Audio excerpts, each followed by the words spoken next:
Happy International Women's Day. It's a fantastic day as well, and I hope all of you have been doing other things on the day. Some of us have come from a walk from Tate Britain to the Southbank Centre as part of the Walk in Her Shoes campaign of Care International. I don't know, how many of you were on that walk? Any? Yeah, a few, not many. Great.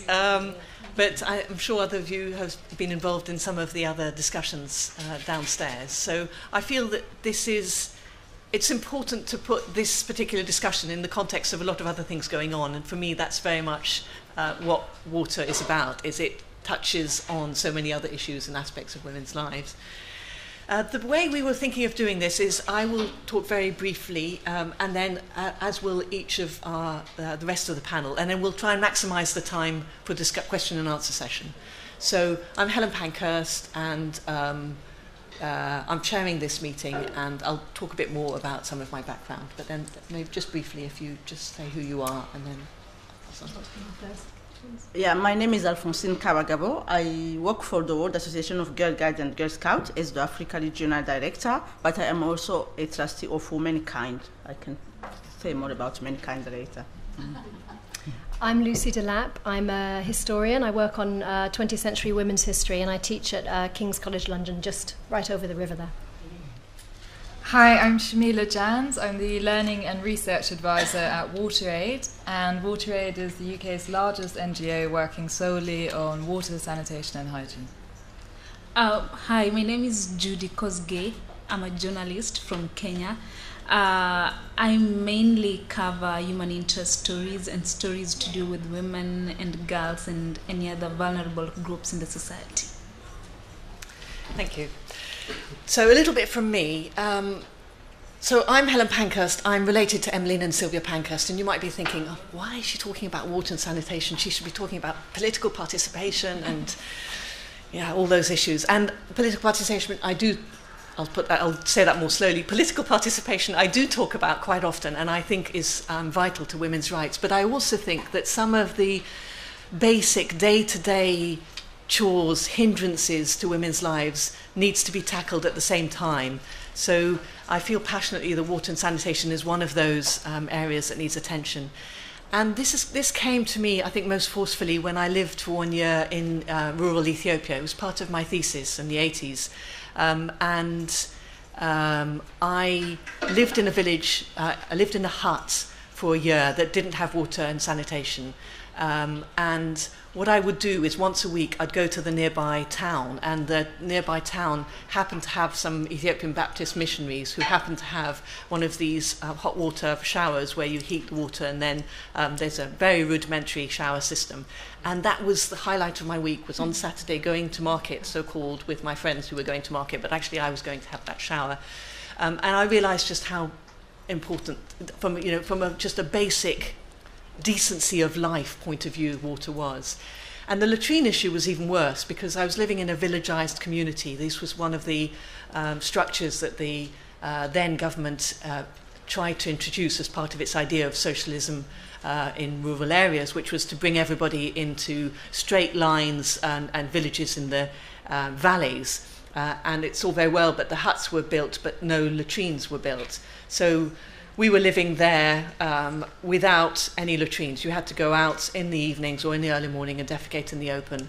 And you did that in the rain, in the sunshine. You did that. I did that when I had diarrhea. I did that when I had my periods.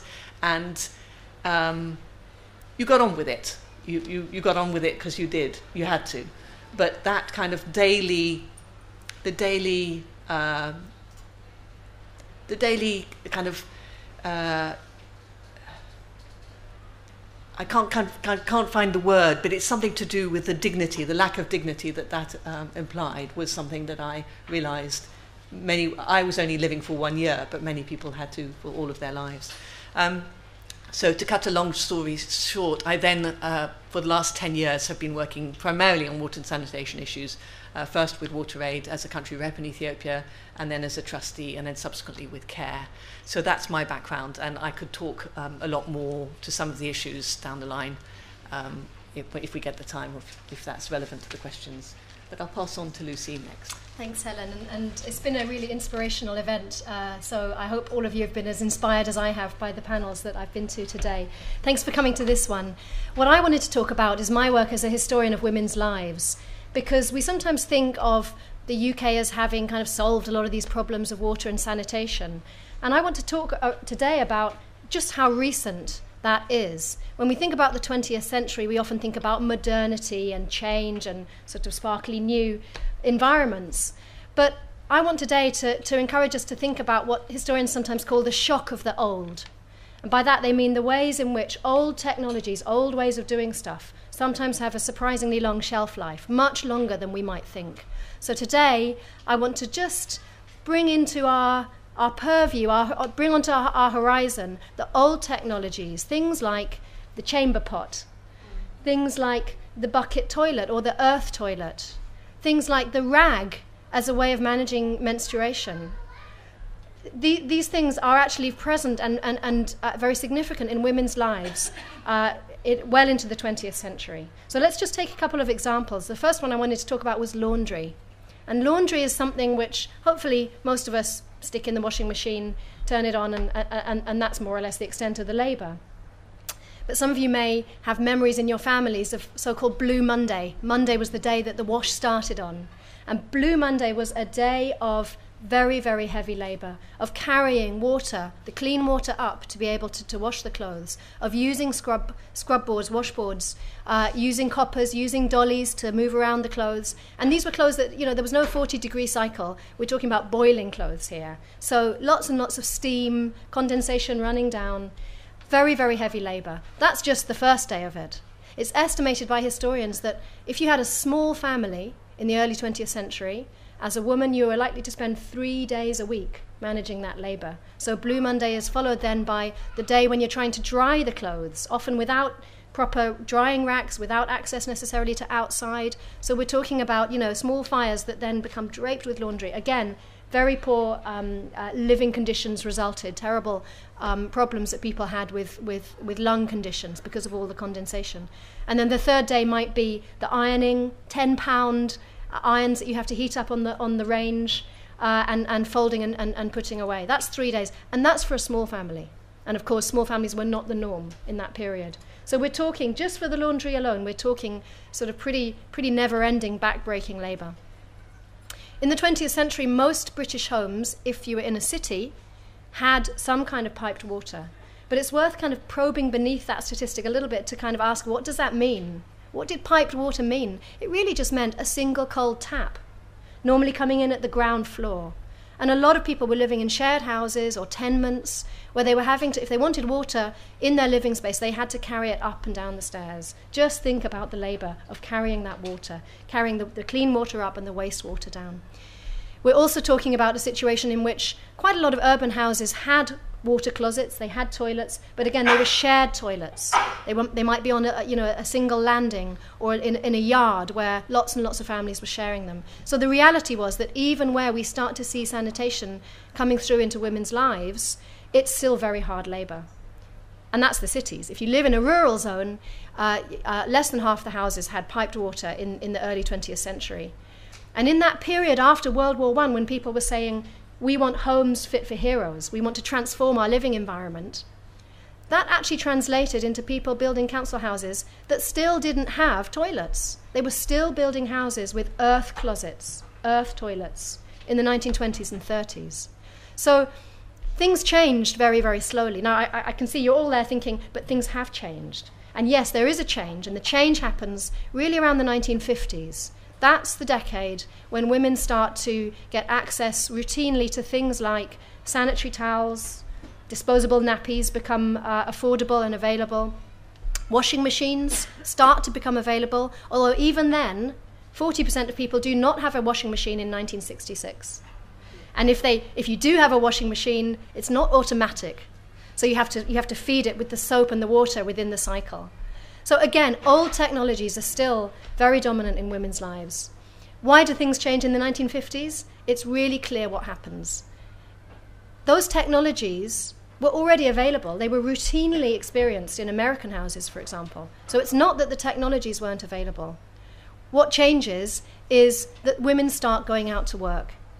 And, you know, we sometimes think of the 1950s as the decade of the doily and the kind of frilly apron and so on. But actually, it's a decade where those same housewives who might be wearing aprons one minute are, for the first time, able to go out to work, often part-time jobs. As soon as they have their own incomes, they start to make the difference in their lives. And instead of buying the radios that they might have bought in the 1930s, they're buying washing machines and improving the conditions in which they work. So the change is slow, and when the change happens, it's not driven by new technologies, it's driven by a changing power dynamic within the home that relates to income status.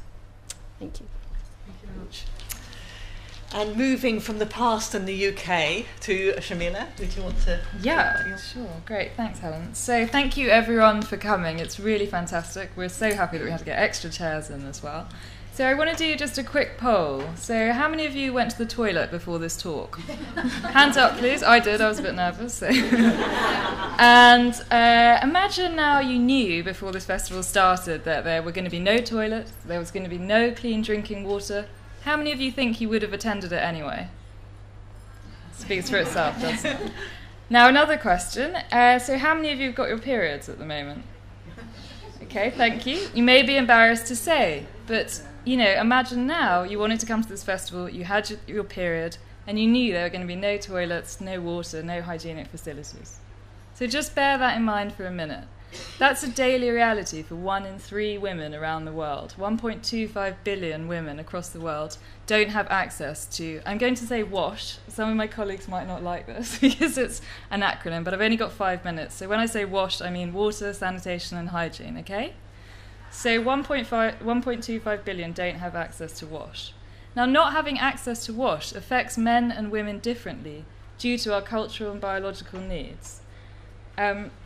And what I want to say today is that, you know, safe wash, having access to safe wash is vital, not only for our immediate practical needs, you know, for drinking water, for cleaning, we heard about washing, for cooking, and even going to the toilet.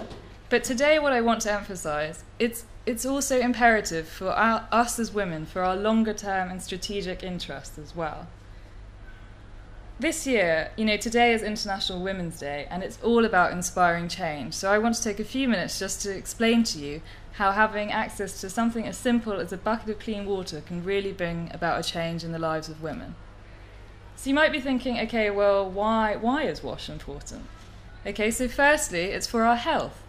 You know, we need to survive our pregnancies, we need to give birth to healthy children, and we need to ensure our families and our children and ourselves stay healthy over time. If we don't have access to WASH, this may not happen. Okay? And secondly, it's for our dignity. Helen already mentioned this about her experience in Ethiopia. But imagine if, you know, the toilets that we have are unsafe, or we don't even have a toilet, and that can put us in many vulnerable situations where we're exposed to shame, embarrassment, and even violence in some cases. And thirdly, it's for our education. We talked a bit about it, but imagine if our children are thirsty and there's nowhere for them to go to the toilet. And even worse, when our daughters are menstruating and they don't have anywhere to manage their periods safely and hygienically. We've heard lots of cases of where girls just drop out of school simply because they've got their periods. And finally, it's for our work and our livelihoods.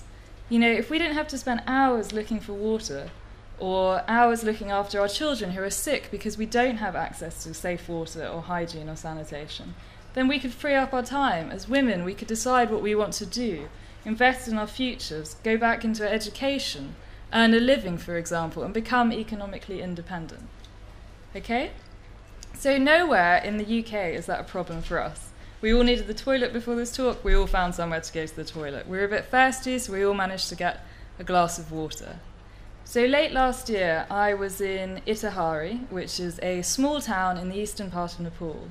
And small towns they're somewhat of a conundrum because they're not really rural areas, but they're not urban either, but they've suddenly become urbanized. And they're often left out of national politics, national legislation, and they don't have access to basic services like water, sanitation, and hygiene. So WaterAid, we work in these places. And when I was there, I met a group of women called Sangani Savings and Credit Group. And this group of women, they'd come together to work on issues that were important to them. So through the support of a local partner NGO, they had decided that they were going to set up this savings and credit group so they could give out loans for the constructions of toilets, water points, even buying materials for little grill shops so they could cook and sell food to earn a living. And when I sat down and I spoke to these women, what they said to me was the thing that was so important to them was their new sense of empowerment. Through coming together in this group, they had this new confidence where they could leave their houses.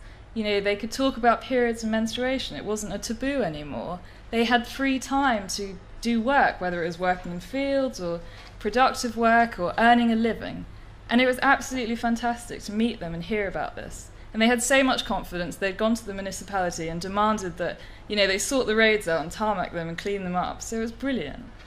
So I'm telling you all this because right now, at this moment in time, today is International Women's Day, we've got a great opportunity. There are lots of discussions happening at the moment about the Millennium Development Goals, which some of you I'm sure have heard, what should replace them. And on Monday, I think it's the 58th Commission on the Status of Women will start. And we've got a great moment to remind these world leaders that, you know, when it comes to improving the lives of women globally and empowering women, that they shouldn't forget the basics, that access to water, sanitation and hygiene matters. So thank you. Thank you, Shamila. And moving on to Alphonsine. Sorry, Judy. Okay, thank you very much. For me, I can say everyone has been talking about water and sanitation. I can say water in Kenya can be figurative to me to mean the water not being available in villages, the water not being available to women, the water not being available in schools can be figurative to stand for the many things that are not available, the basics that women cannot access. Like last year, I was able to do a story on sanitary towels. It's taboo in Kenya in most communities to talk about it. It's taboo to talk about your period, especially when your brothers or your father or any male who is around is listening to it, or you tell them about it. They should not even know it's happening. So after the recce with the cameraman we were working with, Wenyama and Mauritius, we decided to go and do the story. And normally when you go for stories, if it's going to Somalia to cover the war because that's the neighboring country, or it's a conflict in Kenya, you don't normally carry bandages or a first aid kit saying, in case I get people who are hurt, I'll be able to help. But this was different. I had to carry sanitary towels with me because I was going to cover a story about girls who cannot access sanitary towels. And actually when I reached the village that I was going to in a county called Baringo, one of the districts in Kenya, what I found was very shocking. I expected to probably meet girls who are using, old cloths or rags and, wash them after or dispose them in a latrine. First, they don't have the latrines. Second, there's no water to wash if you're going to use the fabric. And third, you only have one dress or two dresses, so there's no way you're going to, and they're all tattered. So when I talked to one of the girls, she told me she uses hide, a skin, goat skin, like it's cut in the shape of a panty. Then it has 4 straps. 2 you tie, one on your right thigh and the other one on your left thigh. This skin is not absorbent, so after a while you'll have to go and empty it, then dry it, because you cannot wash it. If you wash it, it will smell, so you have to dry it, then scrub it and use it again. But the most shocking thing is that in that community, the El Chamos community, is that girls, unmarried girls, are not allowed to own such. So what most school-going girls do, you go and borrow from someone who is married, a friend, an aunt, a sister, an elder sister who is married. And if you don't get to do that, it means you're going to miss school and you're going to sit under a tree so that the soil can just, absorb everything. Then in the evening, you go back to your hut, sit down all night, because you can't sleep on the bed, you'll soil it. And the bed is, they have a skin, or the lucky ones have like a thin mattress. so you can't sleep on the bed. So the next house we went to, I talked to another girl and she was using feathers. So when a chicken is slaughtered, you go, while everyone is like, they're salivating, they want to get the meat, you're just thinking of how you're going to get the feathers. Or if you don't have chicken, then you have to go and pluck the feathers and use them. So when we took the sanitary towels, I thought I'd solved their problem probably for 3 months. But the problem is that they didn't have panties. So how are they going to use the sanitary towels? And after that, so many people were saying, no, but they can use the reusable sanitary towels. You use it, then you wash it dry, use it again, but there is no water. So at the end of the day, it's like the problem is bigger than we think. What we see is the lack of sanitary towels, but probably it's because of the latrines, because of the toilets, and the affordability, because the sanitary towels also in Kenya are very expensive. So, and accessibility as well. No shopkeeper will stock sanitary towels knowing that people in this village will not buy. They better like stock cigarettes, tea leaves, sugar. Yeah. So for me, water represents like the bigger problem in Kenya. It's like, because water is life. There's so many other things. This life, there's so many other basics that women, that girls, that boys, young boys, and even men lack. The men lack information because most of them have, they're these rich men who have like 1,000 cattle, goats, but they can't sell one to buy sanitary towels for their girls because they need them to be married and, get dowry, restock their kraals and everything. Yeah. Thank you, Judy. Thank you.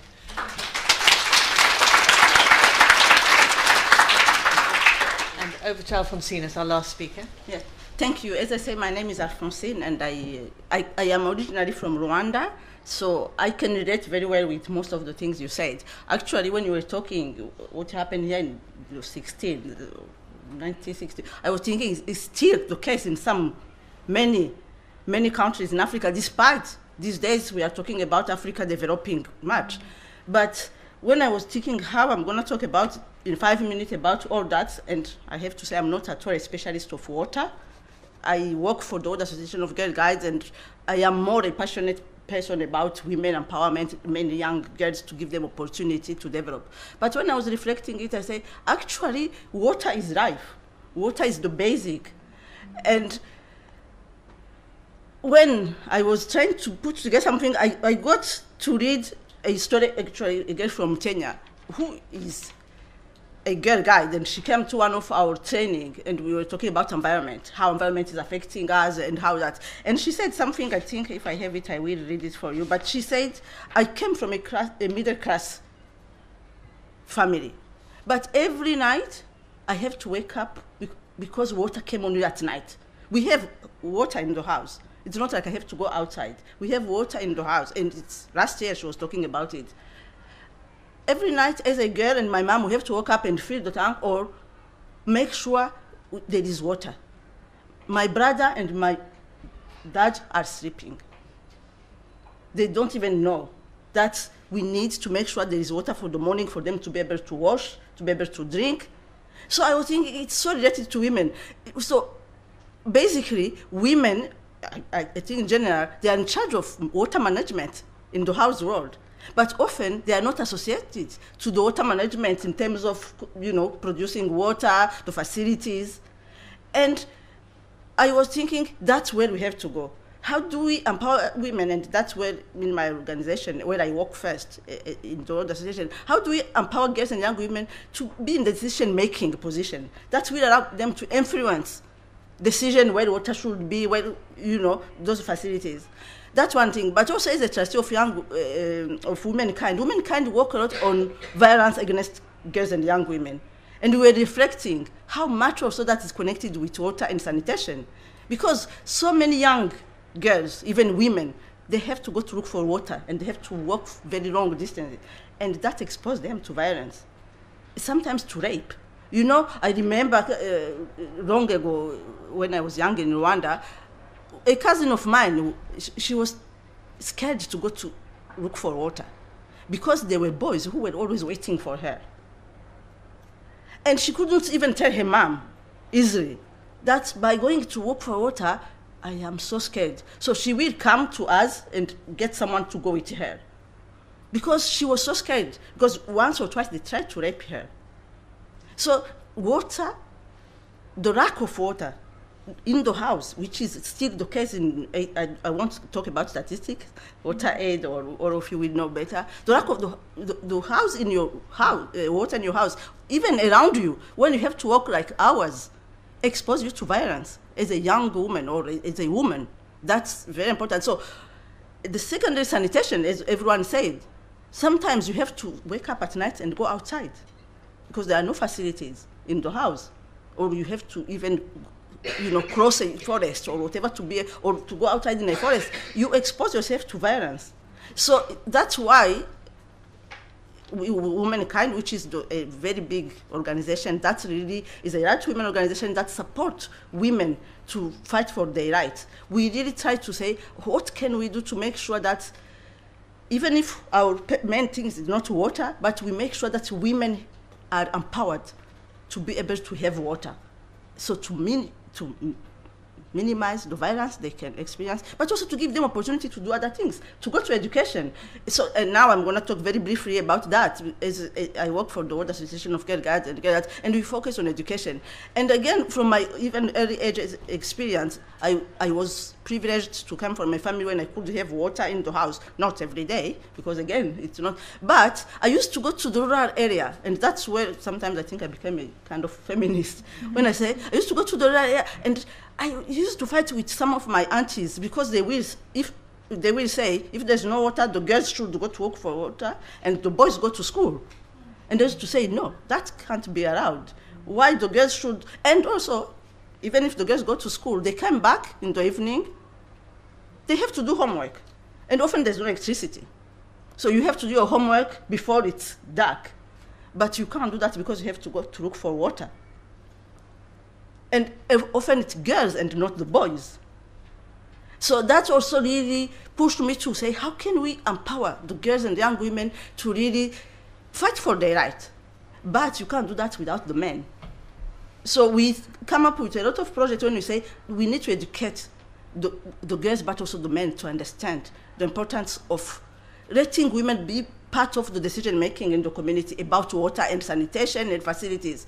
So I will cut it short because I think there will be quite a few questions, but I think what is really important is how we make sure girls and young women and men and women are working with men in terms of managing water facilities and decision on where you get the water, how you. And I will again finish by saying it's so crucial that we always think, as you said, some people say water is a business for everyone, for men, and but it's so important to know that they are the women who are in charge of water in the household. So they need to be part of the decision making about water. Yeah, thank you.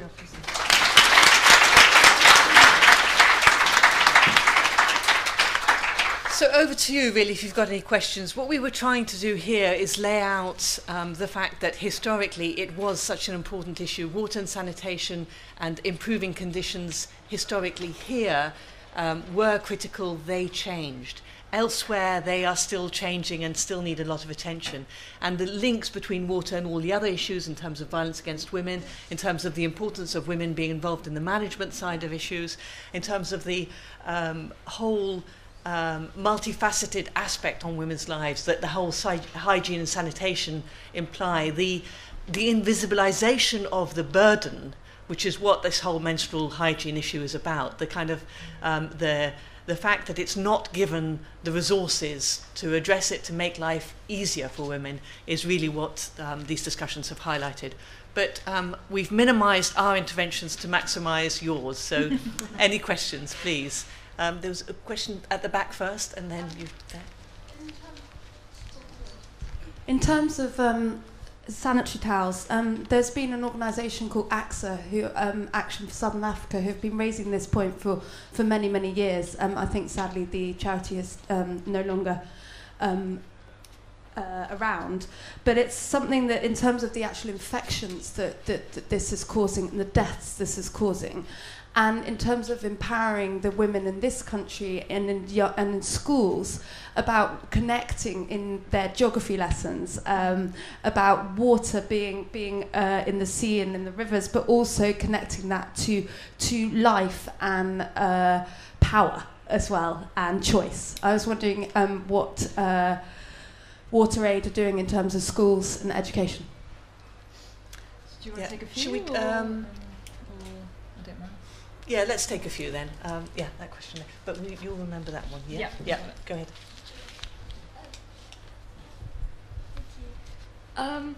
Yeah, I grew up in India, so like it's not new to me to talk about sanitation as part of like feminist practice. But I was wondering more about the urban space. I think often when we talk about violence happening to women, we conceptualize that in a rural setting. But there's like this great documentary called Q-Tip by Paramita Vora, which really recommends you all watch it. But she basically talks a lot about violence against women, not having access to sanitation in the urban space, especially in developing, well, I hate to use that word, but yeah, third world countries. So if you could talk a little bit more about that, and also about like violence connected to the urban space, and like when we advocate using sanitary towels, you know, for women, often but we also tend to forget that sanitary towels don't degrade. So how do we talk about environmental sustainability along with, you know, wanting to empower women? Okay. Thank you. Yeah. I just wanted to ask about, you know, since water is so crucial, why isn't this at the top of everybody's agenda? I mean, you know, it seems to me that's where all these governments should be, first of all, spending their money, those two things. So, you know, it is the kind of political dimension. Why is it not up there? Great, thank you. I can take one or two more, and then we'll answer. Yes, the lady there.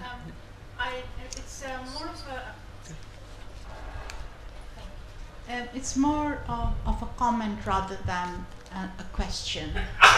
In addition to what the last three speakers said about problem of lack of water, sanitation, and the problem of menstrual periods in girls in Africa. My youngest daughter a couple of years ago was working for a British charity in Kampala in Uganda. They were helping to build secondary schools. She found that when the girls had periods, as you commented, the fourth speaker, that there was no sanitary towels, so they used rags. But when they went to the toilets to change the rags, they were expected to take a bath. Now, this actually hampers education. They're missing out class time. So some of these girls wouldn't attend school during their periods. And then again, that hampers education. So this is so important for them to have proper sanitary towels. My daughter suggested to the school authorities that why can't the school provide very basic sanitary towels like cotton wool covered in gauze or, you know, pieces of fine cloth or whatever, and they could have like a cottage industry, employ some women making them. But that didn't seem to be the priority. That didn't seem to be, you know, sort of the head of the list of anything. I mean, they thought, oh, what is this girl making so much fuss about? But my daughter said, how will the education of girls improve if every month they're faced with this? So that is so important for, you know, further education of women. I mean, not only in Africa, I'm sure it's the same in India and other developing countries. And just to finish, the fourth speaker, you mentioned about the girls not able to wear the sanitary towels you provided because they didn't wear panties.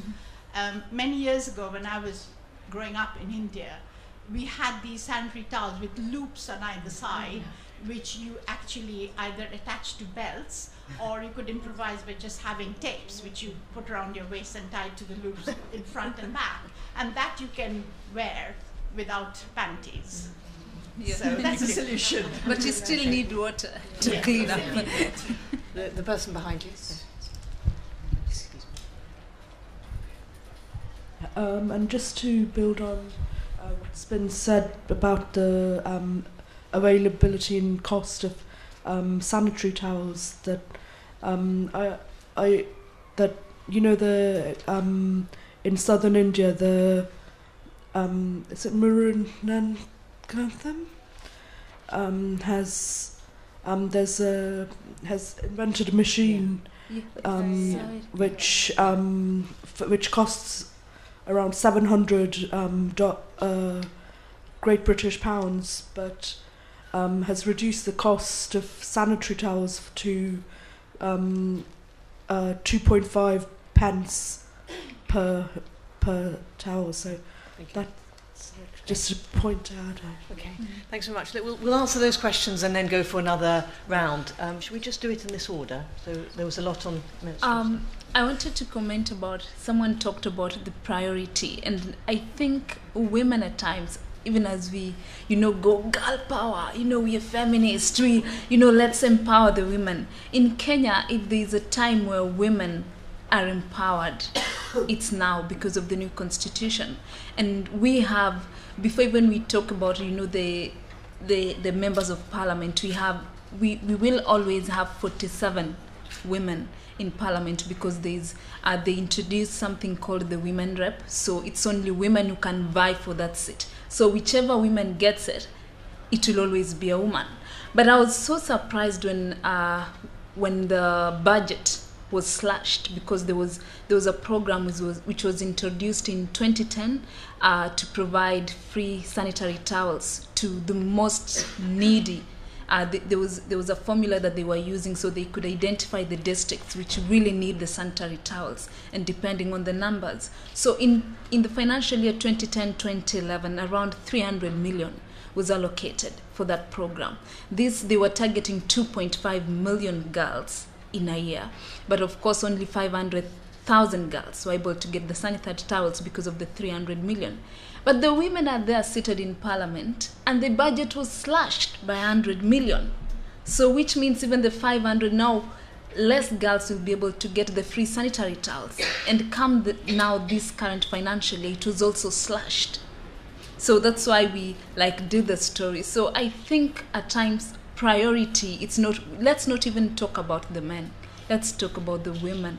Let's talk about us, because I think those women just went to parliament and they just sat and they never said a thing. Even there was a time when they were giving the list of commodities which were going to be zero rated in Kenya, and sanitary towels were left out. So after the media picked out and said, sanitary towels are so expensive, these women were just talking about, milk, sugar, baby milk, which is very important. But being a woman, you should also, slip in the sanitary towels and say, later, of course, it was zero rated, but after a lot of noise. So for me, priority should always start with us. What is it that women are fighting for? Even for the boy child and the girl child as well. Because in the process of saying, let's empower the girl child, we'll leave out the boy child, and they're all children. So I think it's always priority, and I agree with you.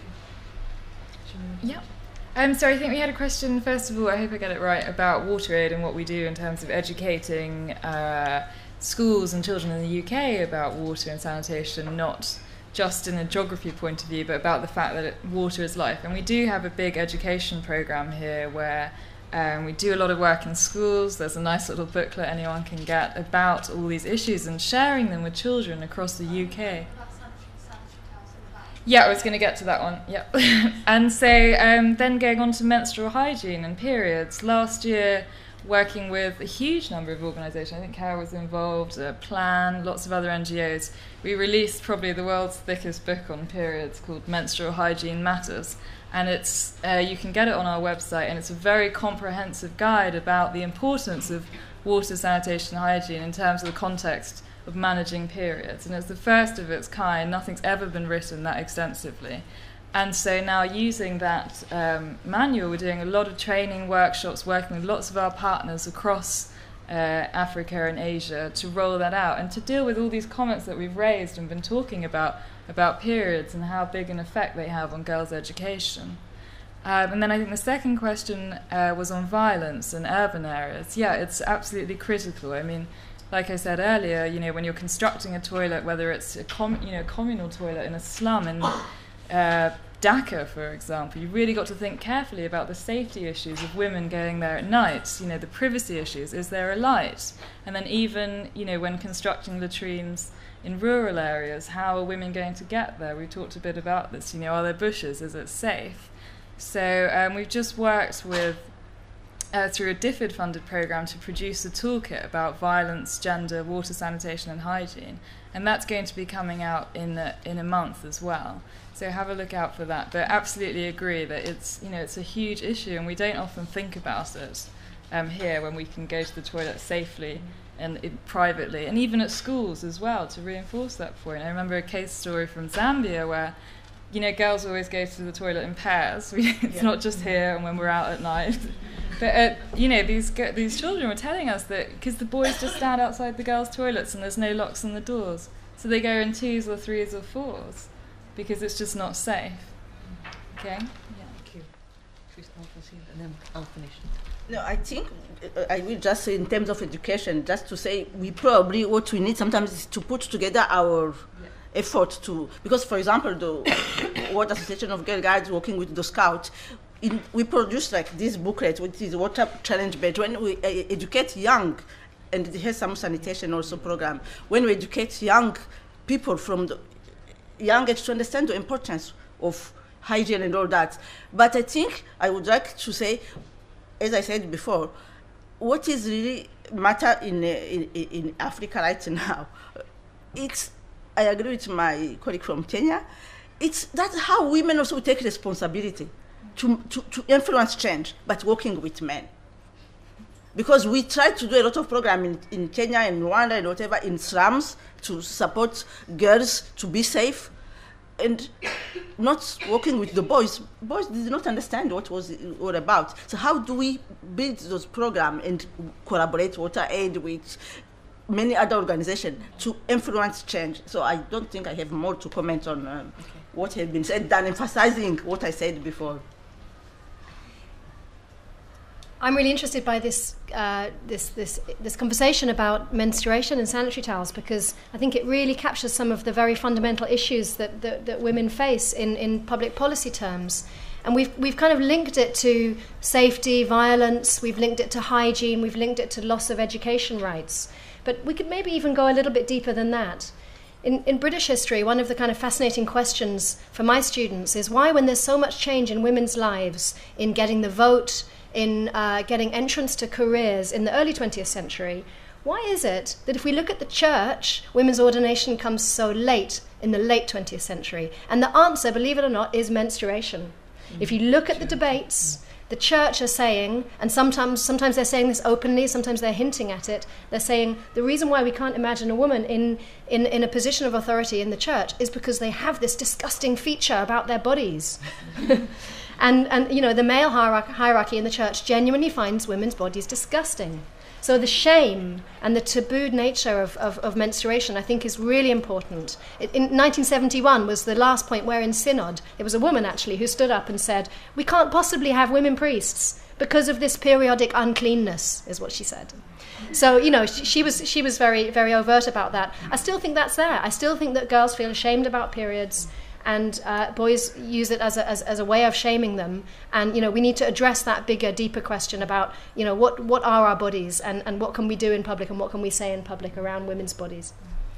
Thank you. And building on that, I think that idea of the shame of women menstruating is the irony of it is, unless you provide good hygiene and sanitation, it gets worse. But sometimes, so for example, in Nepal, Western Nepal, there's a culture that when a woman is menstruating, she's put in the animal shed and not provided any kind of facilities. So you make it even more degrading. So instead of providing solutions, culture says makes it even more impure. I think to the point about prioritisation, prioritising water seems to be difficult. Prioritising sanitation, people don't put it in the budgets, there are no national budgets on it. It's incredibly difficult. So I think it still needs a lot of policy influence to make a difference within it. Two other kind of indications of the problem. How many school uniforms in countries that don't need jackets have jackets but not reusable pads? So I'm for sod the jacket and give women menstrual pads. Another one, when I was living in this village in northern Ethiopia, I realized that women, young girls, don't menstruate until they get married. Actually, they do, but culture says you can only menstruate once you have had intercourse, once you're married. And there's this association between menstruation and marriage. The result is, as soon as you think your girl is going to menstruate, you marry her off. Yeah. So another very clear link between menstruation and power and ideas about how society is governed. In Kenya, it's actually different. In most communities in Kenya, it's about when you menstruate, that's when you're married off. So that's just like a bell, like now I'm ready to get married. So if you're in school, you'll be pulled out of school and you're married off. In some, not most communities, in some communities. So for a girl, menstruating means you're going to get married. Thank you. Thanks everybody for coming. Thanks to the panel for speaking.